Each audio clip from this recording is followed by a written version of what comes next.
Like a lot of West Michigan counties, Calhoun is still seeing a big rise in COVID cases. Just last night, Battle Creek Public Schools announced all of its students would be going back to remote learning starting on Monday due to the strain that the virus has put on their staffing.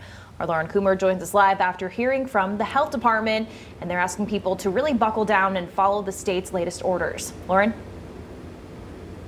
Doug and Annie, in just 1 month, Calhoun County says they've seen an increase of nearly 250% of new confirmed COVID-19 cases. And the health officer for the county says they can't sustain these numbers if they continue to increase this way. If we continue on this trajectory, we're going to be in a significant crisis situation.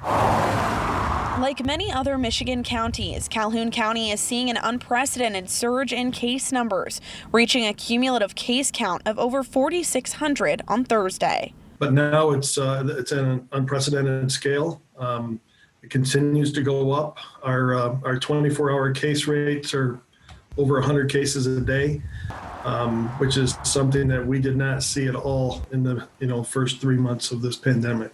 As for deaths, the county says they've doubled the number they had over the past 6 months in just 1 month's time. But it took us 7 months to get our first 50, and it took us 4 weeks to get our second 50.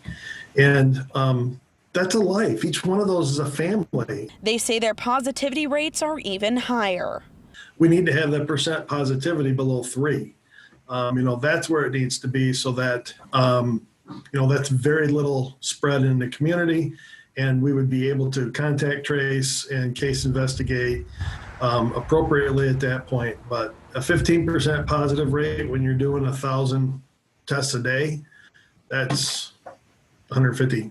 While Pessel says there is a vaccine in sight, he says there are still many months until it will be available to the general public.